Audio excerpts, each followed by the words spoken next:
I'm going to go ahead and get started. So thank you. My name is Ashton. I am a senior project manager on the employer brand team at GoDaddy.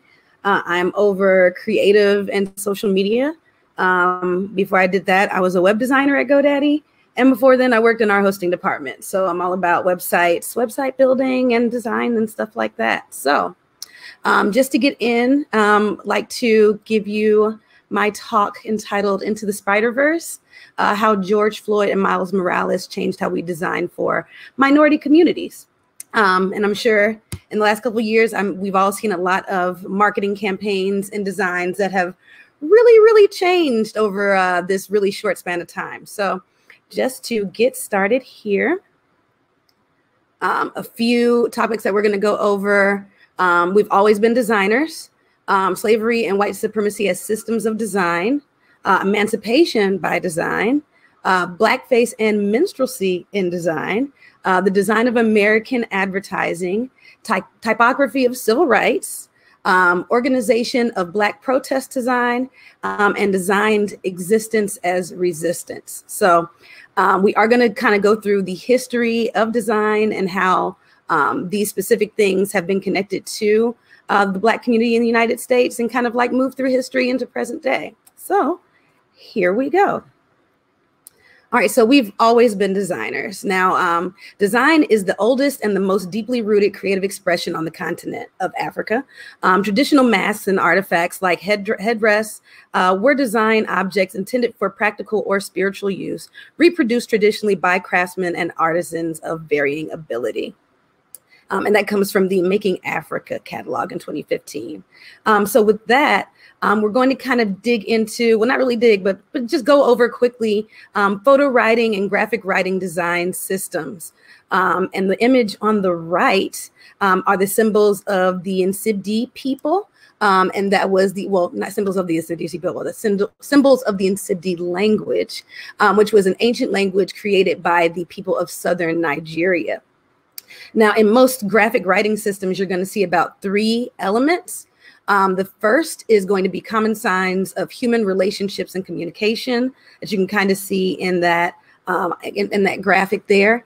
The next, which is kind of towards the bottom of that graphic, is going to be dark signs representing danger and distress. And then the final are going to be secret signs known only by priests and their initiates. Now, one other graphic design language that you may be familiar with is the Adinkra language as well. That's where we get symbols like Sankofa, which is kind of a symbol that is widely used culturally right now.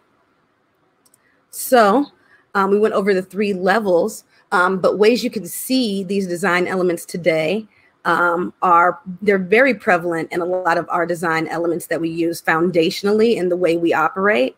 But also you can see a lot of the graphic design and writing systems in the works of Jean-Michel Basquiat. So if you kind of look very closely into some of his work, into those background images and words, you can definitely see elements of ancient African graphic writing systems, which is kind of awesome. So moving right along. Slavery and white supremacy as systems of design. Now, this is a great quote that I just wanted to pull from. And it's what concerns us is that we understand that racialism and its permutations persisted, rooted not in a particular era, but in the civilization itself. And though our era might seem a particularly fitting one for depositing the origins of racism, that judgment merely reflects how resistant the idea is to examination and how powerful and natural its specifications have become. Our confusions, however, are not unique. As an enduring principle of European social order, the effects of racialism were bound to appear in the social expression of every strata of every European society no matter the structure upon which they were formed. None was immune. And I just wanted to talk about that because we see these design elements, we see these design foundations across civilizations, across time periods. They're rooted in pretty much everything. So elements of the slavery and white supremacy design systems here. We're starting to look at the typography. the document design templates that were kind of ingrained in that period, foundations of pictograms that were definitely created, and then language of human cargo that was definitely repetitive and instilled in those moments. So just a few images here just to kind of look at. So the first one is titled Slave Trade by John Raphael Smith, and it was created in 1791. And as you can see, we're seeing some of the first depictions of Africans and Black bodies represented as cargo. You're seeing kind of in the way they're dressed, in the way they're being perceived in this visual.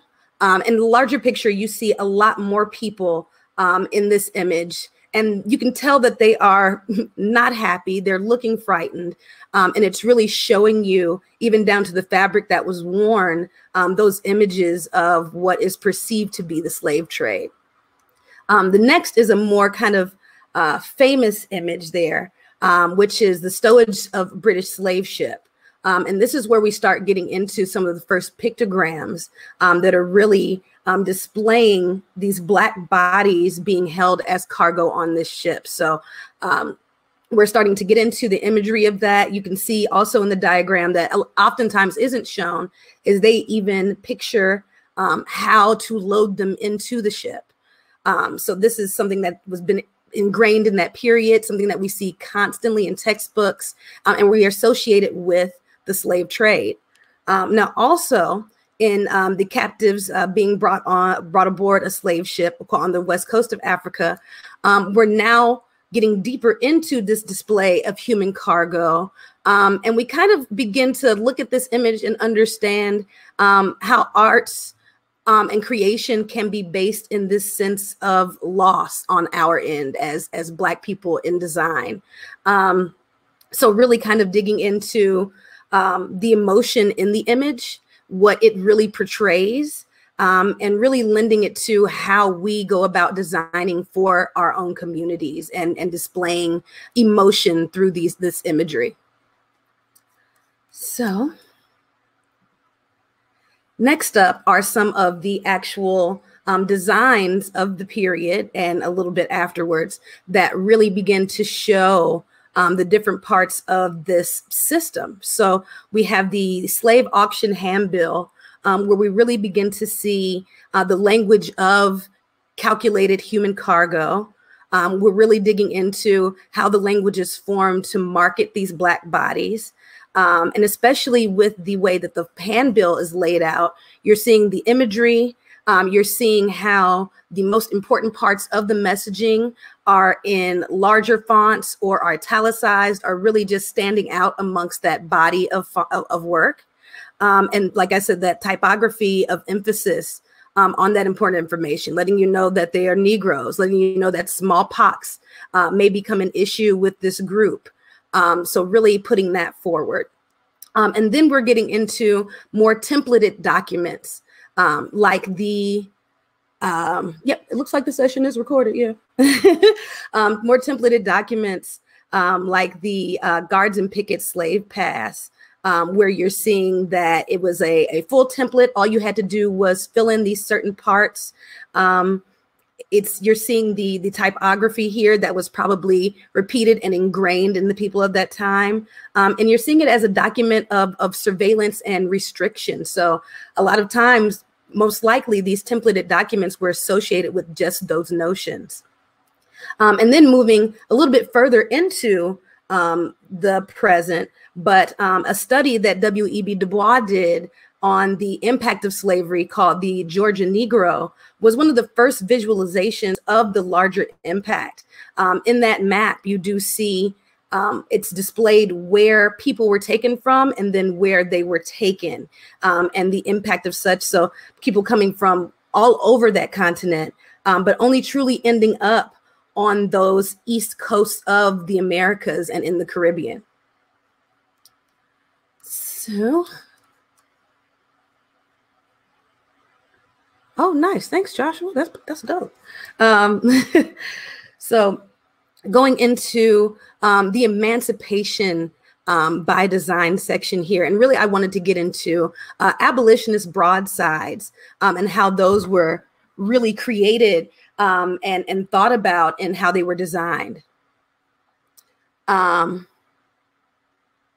So right now, we're looking at a couple of flyers where, again, we're seeing that the important information is in a different size font. It's in a different type setting, but it's really there to be truly prominent and displayed. So a lot of times that these particular handbills were used as like propaganda weapons.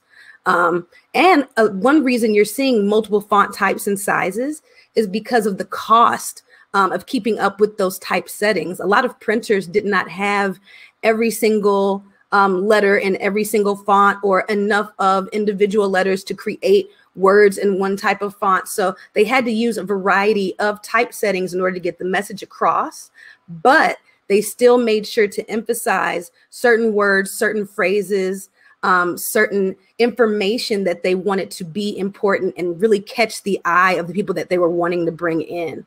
And what I truly take from this is the fact that a lot of low cost and low tech mediums can still truly influence people. These broadsides really gave a lot of legitimacy to the movement, and it was a significant visual record of Black freedom in the antebellum era that we really don't have a lot of. A lot of that is our stories passed down and things of that nature. So really these abolitionist broadsides are really showing the call to action for people to get together to truly fight against these systems of slavery. So our next section, Blackface and minstrelsy in design. And I'm sure we have seen this all over the place, everywhere, from different types of products in the grocery store to ways we're being marketed in different arenas.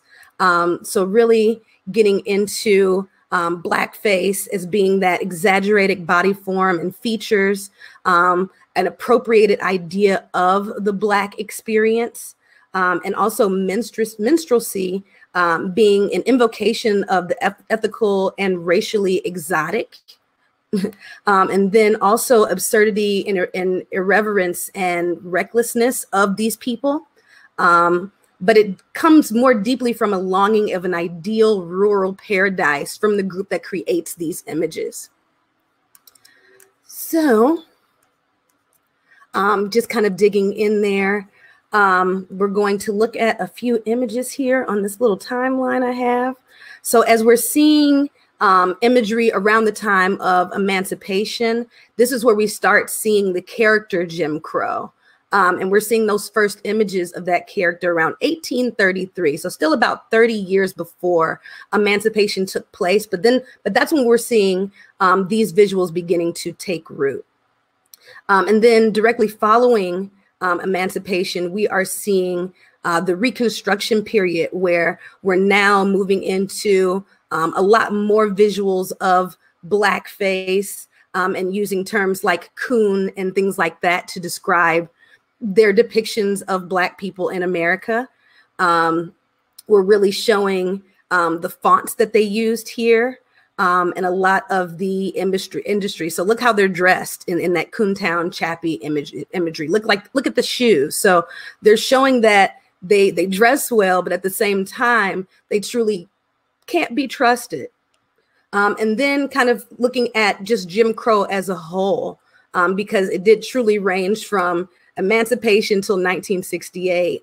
We're seeing a lot of blackface and minstrelsy in actual product design. So we're seeing it in Aunt Jemima's pancakes. We're seeing it in Topsy oranges. Like that was literally an advertisement to sell oranges. Like I'm not buying those oranges. Like that's no. So we're seeing it just being thoroughly integrated into design. We're seeing the invocation of this ethnically and racially exotic, especially in this Jim Crow imagery around the emancipation period. We're really seeing how, minstrelsy gave safety to white performers who wanted to kind of dig into this perverse ideology and really created that safety net for them. And, you know, we're really just kind of seeing how deeply it's been ingrained into pretty much everything that has to do with design, product design, marketing campaigns, things of that nature, especially when it comes to like Black Americana and how popular that was to collect by a lot of people. So really digging in there. But then as we move forward, we also get to see how this plays into a lot of advertising and the design that advertisers began to come up with as Black people were beginning to be looked at as a big buying group for a lot of capitalist America. So we're seeing that through the sales of these products, through the design of these advertisements, the dismantling of Black beauty standards. And there are a few brands that some of us may be familiar with, like Natanola, and their slogan being brighten your skin, brighten your life. Palmer's Skin Success Bleach Cream, which Palmer's is still a brand that's around today, is enjoy the light side of life. And then Ambi, which had a slogan of clear your complexion. And while a lot of these phrases may seem a little mundane, a lot of us understand the underlying impact of things like this. And we're really understanding how it truly impacts us and our family members and ancestors that came before us that lived in these moments. So as you can see in a lot of the advertisements, even if they weren't using fair-skinned women, the advertisements were lightened to produce what you wanted to perceive as something more fair. So even we have the Lucky Brown Instant Brown Lightening Cream, where they're basically suggesting that you should lighten your entire face and not just any dark spots. We see this Natanola imagery here, where you see a fair-skinned woman and she's surrounded by men because men can't resist a clear, bright complexion. So we see the emphasis on brighter being better. And even in this hair relaxer advertisement, you know, we're seeing, again, a fair-skinned woman not wearing her natural curl pattern, and the importance of having the straighter hair, having the relaxed hair and being integrated into society. We're also seeing, again, I believe this is another Natanola advertisement where it's focusing on keeping your complexion honeymoon bright, whatever that means, but still brightening that complexion in order to have good relationships with men. This is basically what they're saying. Like, you basically can't get a man unless you lighten your skin. And so we are definitely witnessing the dismantling of Black beauty standards. They're constantly pushing these particular standards in order for folks to really want to focus on lightening their skin, buying these products, and buying into a lot more European beauty standards here. And I want to say this was around the 60s and 70s, so right around there. So these are, you know, more subtle ways of showing minstrelsy in a lot of advertising. And unfortunately, a lot of these ads were shown in magazines like Ebony and Essence and Jet, where you know that we were the target market then. So, you know, over time, it's gotten better, but there's still companies like Ambi that are still selling lightening products. Natanola was around, it was at least around when I was a kid. I haven't seen it in a long time, but these are still pretty recent when we talk about how these things kind of affect how we view ourselves and how we really look at designing for our own communities. So moving right along, getting into the typography of civil rights. So I know for a lot of us, there's certain imagery from the civil rights movement that really, really does stand out. So just a quick quote from Congressional Representative John Lewis that talks about the I am a man signs and its origin. And the quote states, "It was a question of dignity." So you have Black men carrying signs saying, "I am a man." So I don't know if you guys are familiar with this, but that particular sign originated from the Memphis sanitation workers strike that happened in the 60s. And basically that sign had such an impact on people across the country that it was truly adopted into the civil rights movement. So we're seeing that imagery. We're seeing the imagery of Emory Douglas, who created a lot of the Black Panthers signage, the logo, and everything like that. And that was around the 1970s. And then we just want to look at kind of the typography that went along with the creations of the signage for the March on Washington from Bayard Rustin and Philip Randolph, two very important people who really designed that entire protest there, which is actually little known, but it's coming to light nowadays. So we're seeing that a lot of times in this protest imagery, we're seeing sans serif typography, we're seeing bold typography, we're seeing typography that is easy to read. The important information is in different sizes so that stands out. It catches the eye. So a lot of common themes happening at this point. So moving right along from the civil rights movement, now we're looking at organizations of Black protest design. So in looking at everything that happened as far as the Black Lives Matter movement, how that came about, the events that surrounded that, we see a lot of times in this imagery we're utilizing the faces of the people that we've lost. We're wanting to imprint their image on the minds of the people that we're trying to impact.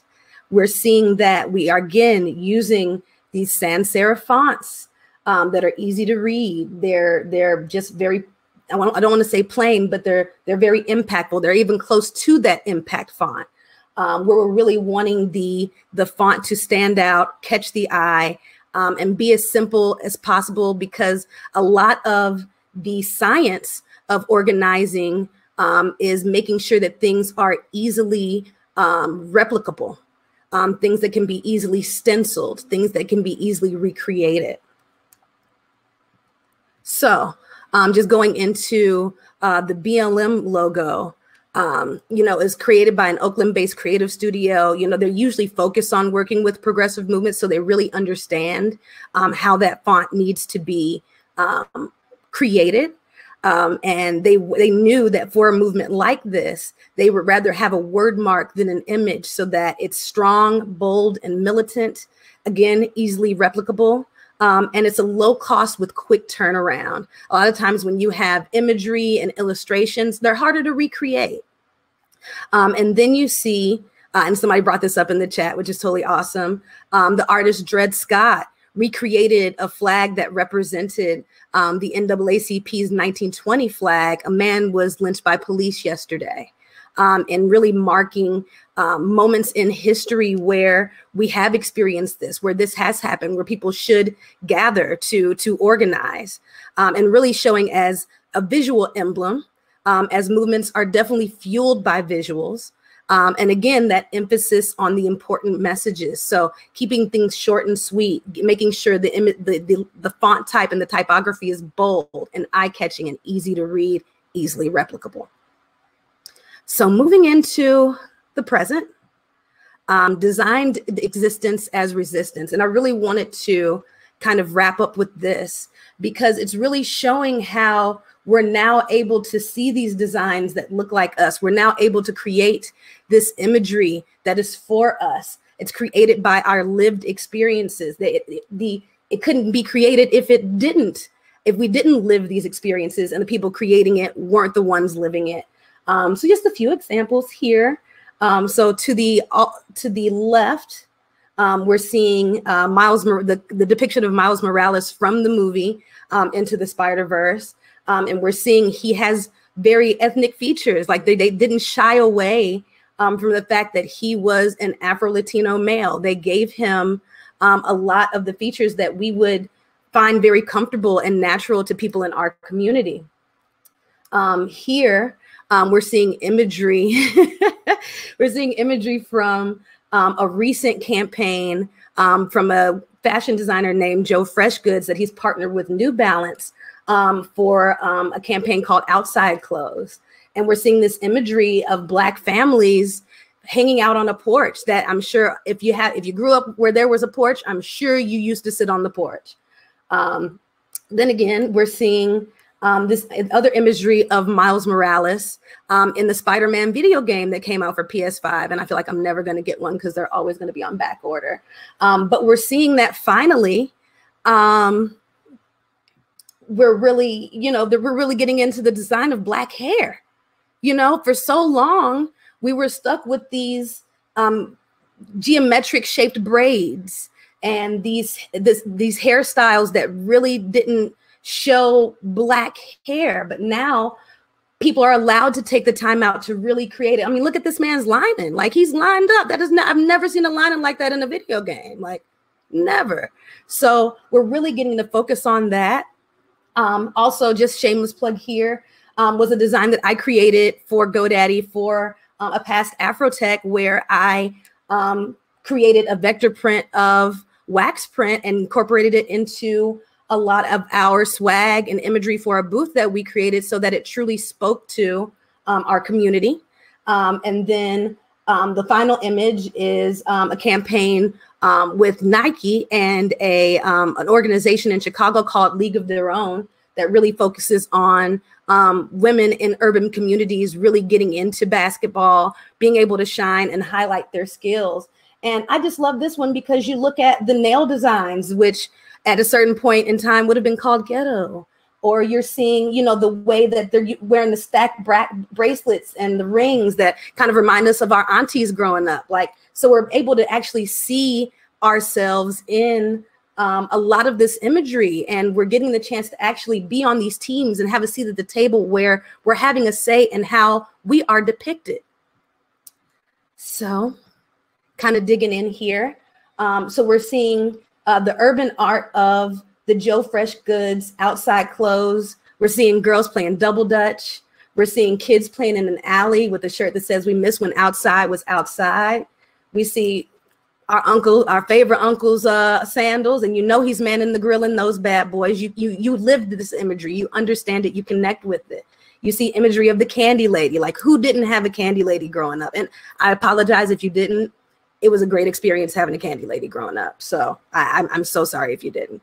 But, and then we're also looking into how our braids are now becoming works of art or can be showcased as works of art.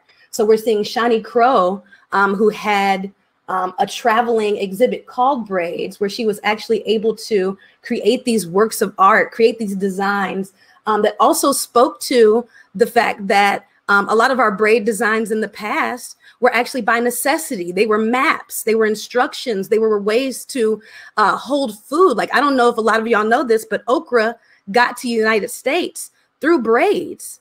Mothers would braid okra into their daughter's hair so that if anything happened, if they were kidnapped, they would at least have food to take with them on their journeys. And that's how okra ended up in the US. So really creating this strong cultural imagery, creating these scenes that could only be created from our lived experiences, and really being able to relate to them as a community and have them speak to us and really understand where we're coming from. So also just wanted to highlight another designer. If you work in like Adobe Photoshop or Illustrator, I forgot which one she was on, but Jade Purple Brown, a Black woman creating design work with bright, vibrant colors, because I mean, a lot of people don't understand this, but a lot of minority communities, because of our own cultures, we're attracted to vibrant colors. We're attracted to shapes that imitate movement. We're attracted to depth because that's a lot of the imagery and a lot of the design work that our cultures came up with. They're a lot of what we are used to seeing in speaking to us as people. So just another designer that's being highlighted for this type of work nowadays. And then just kind of jumping back in, we're seeing a lot more of this design work in animation. If you look at Miles Morales in Into the SpiderVerse, it was a combination of 3D art and then layered with 2D lines. So it really gave you a little bit more depth. It gave you that comic book feel, and it really truly outlined a lot of his features that just make us feel comfortable. You're seeing it in the digital artistry of video games now. We no longer have to accept the Black hairstyles in Grand Theft Auto. Okay, we can have real hairstyles where we really see ourselves and we can really relate. Like the lining is so crispy. Like I can't get over how crispy that lining is, like truly. And then we're also seeing a lot of this in how we're seeing our lighting, even in animation, how they're lighting us in hues that really speak to our skin tone. So just a few more examples of us in the market. We're seeing the textures and hues of Amazon. We're seeing the coily and curly options on Pinterest. We're seeing the widen the screen campaigns at Procter & Gamble. We're seeing Sha'Carri Richardson and all of her greatness being highlighted in advertisements. And then Yelp and in highlighting Black-owned designs there. So I know we're at time, just going to speed through the last few. Again, it's the inclusive design. With Lemonade, we're seeing how they used abstracting to really create a form that included lifestyles for everyone. With the Bucks application, we're seeing more inclusive illustrations so that, you know, it looks like more than just the what is considered the average default man. We're seeing Airbnb's newer designs that are including actual skin tones, different hair types, and really being more inclusive when it comes to that. And then examples of material design, because inclusive design also includes accessibility. So when you're adding that information, that alt text, you're not going to say it's a pencil, you're going to say it's edit, because when we're going back and using screen readers for this stuff, it really needs to provide the right information for those communities. So wrapping things up, we see that we have provided design foundations in ancient African graphic languages. You see how we use design to survive, from Braids carrying maps to Benjamin Banneker's design of Washington, D.C. And then we're also seeing design to resist in the powerful images of Black experience, the resilience in the forefront of the mainstream, and really Black creative freedom, and a lot more that we're doing. So just takeaways, you know, we want to start designing for inclusion, and truly what this means is really using the tool building blocks for that, which is the right team and involving the users in the design process. Inclusive designing definitely starts with hiring and team building and making sure you have a diverse team. And this doesn't just mean racially, this means a diversity of thought and background and lived experiences. Because what happens when you don't have that, you start seeing people being denied access. You start seeing identity demeaning experiences, unwanted exposure of sensitive information, be it perceived or real, and the frustrating experiences. You want to move on to re-examining how you define design problems. You know, you have to define them in ways that include the problems of everyone, and not just the few. You want to start defining more inclusive design principles. So whether you work at a company or you're working at an agency with different clients, you want to design principles that either align with that company's mission, vision, and values, or align with what your client is really wanting to see here. Then you definitely want to conduct inclusive UX research, because if you don't, what you're creating can become exclusive. And then always focus on the key touch points in the user's journey. So a lot of times what you don't think are key could really be key and really be a turn off and cause people to drop off in that process. And then getting into the next bit, just a quick quote just to leave you guys with. If you're on the fence about speaking your truth or sharing your world with a greater audience, don't be. We need each other badly. The work of Black creatives seems to always get undermined in one way or another, and that's what this new generation is actively changing by speaking up. And that's from Kirby Jean Raymond, also known as Kirbito, owner of the Pure Moss fashion label. So with that, that's the end. That's how you can find me. I'm totally taking any questions if I still can. Don't know if I need to jump out or not, but yeah, does anybody have any questions or anything of that nature? Oh, I guess I could drop my LinkedIn in here. Seems like everybody's sharing.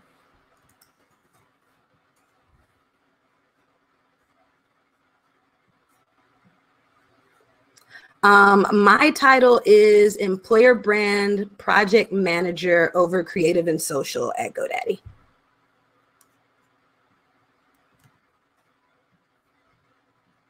Oh, snap. Oh, snap. No, it definitely is a mouthful, 100%. And Wolf, did you want to come up here with me? I don't mind it. My title one more time. It is Employer Brand Senior Project Manager over Creative and Social. Oh, thank you, Nathan. I'm like, I wanted to speak to us for a minute, you know. So yeah, totally connect with me.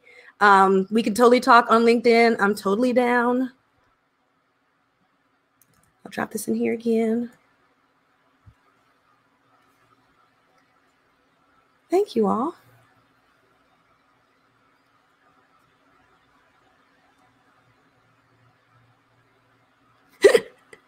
Yes, virtual cookout. Thank you, Kyra.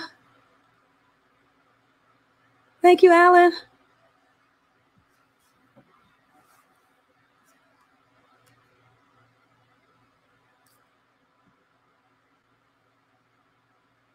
Awesome. Like, I'm sure I'm getting all the LinkedIn notifications right now. It was my pleasure. Thank you all for coming here. Like, it's like 100 and some people in here. That's crazy.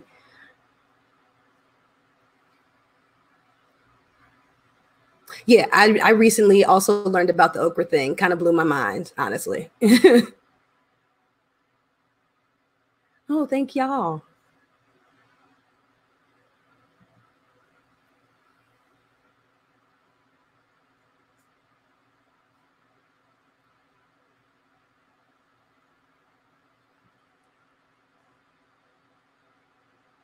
I will most likely post the presentation slides to my LinkedIn profile. So you could definitely check it out there if you connect with me. I'll do that this afternoon.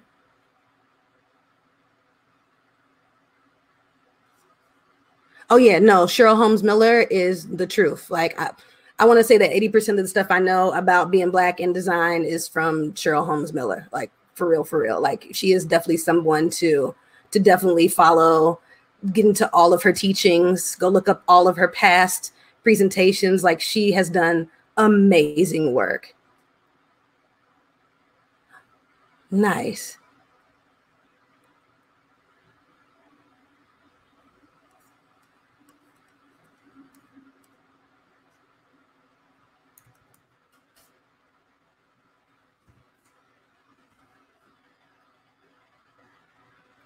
How would you test to see if your designs work for people?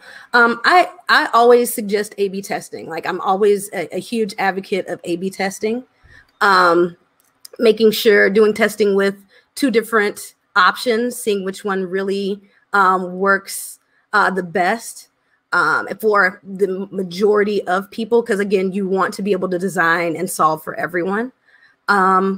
Also, one thing that's really fun is taking your A/B testing and actually sitting down and walking through it with people. So basically walking through like your wireframe or walking through the design process and just making sure that people understand everything. And if there are any hiccups in language, anything like that, just getting a chance to really take that in and relook at the way you're utilizing language, keeping the language simple, because even the English language is different for different communities, you know, especially in tech when we're designing these apps, not using information that's far too technical for, you know, the average person to understand.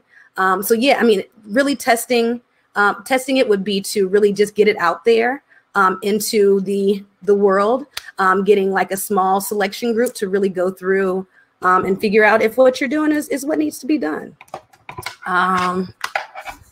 Oh yeah, I definitely recommend focused research. That is so important. It's huge. If we're not doing the actual research, we're really not solving the right problems. Ooh, what are my screens doing? Oh, they're doing something. Okay, we're really not solving the right problems for everyone.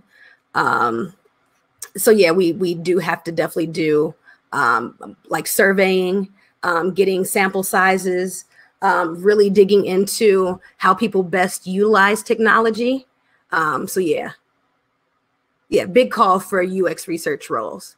Huge, especially right now. Yep, it has to be data-driven research. Absolutely. Oh, okay, yeah, I can redo that. Boop, there we go.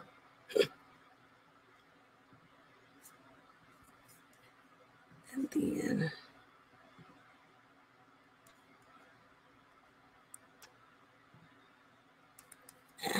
PowerPoint's being wonky. I'll just leave it be.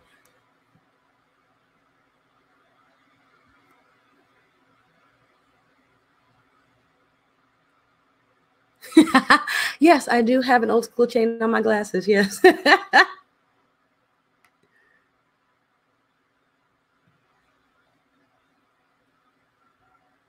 Like, yes, this has been truly amazing. Thank you all for coming. This has been awesome.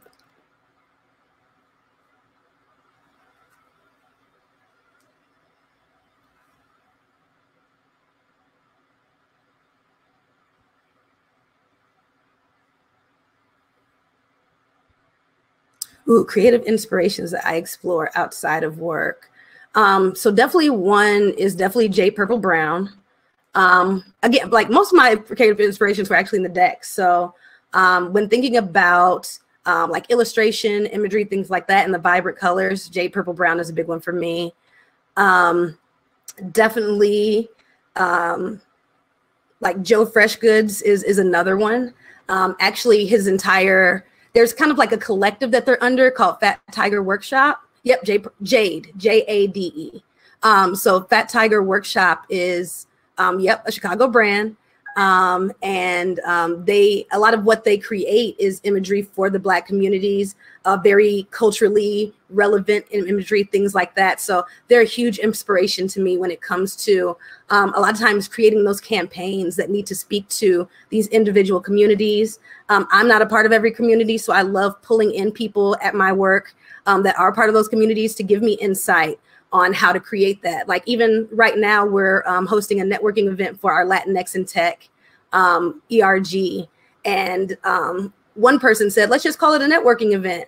When really I was like, no, let's call it something that will actually make people want to come. And so I really, had gotten into conversations with our Latinx in Tech group. And we ended up coming up with like, what was it called? Cafecito con Conexión, which is just coffee and connection. So it really just speaks to that community. And really, poses it as not your average Joe networking event. And for our Black in Tech group, we're having a networking event called The Cookout. So really, considering those things that would really speak to those communities. What would I consider my design superpower? I think I would consider it the passion for designing for historically excluded communities. So I say historically excluded because I hate the term like underrepresented, because really underrepresented is a symptom of being historically excluded. But yeah, I really love really designing and digging into what really grabs at the passions of those communities and what's really going to draw them in and keep them engaged. So I think that would be my superpower, that I'm just passionate about that. And I want to produce things that do that. There's a great book called How Design Makes Us Think and Feel and Do Things. So really that's what I like to focus on, designing to make people think and feel. Oh, HU in the building. HU, I know that's right. Thank you. Thank you. Ooh, what was my moment when I realized tech was for me? That's a tough one. I would say it was at my first Afrotech conference, because I didn't think tech was for me until I was in a room full of other Black tech professionals. So I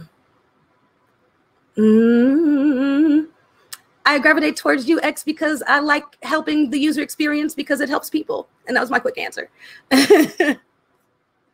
So thank you all. Thanks, Kyra.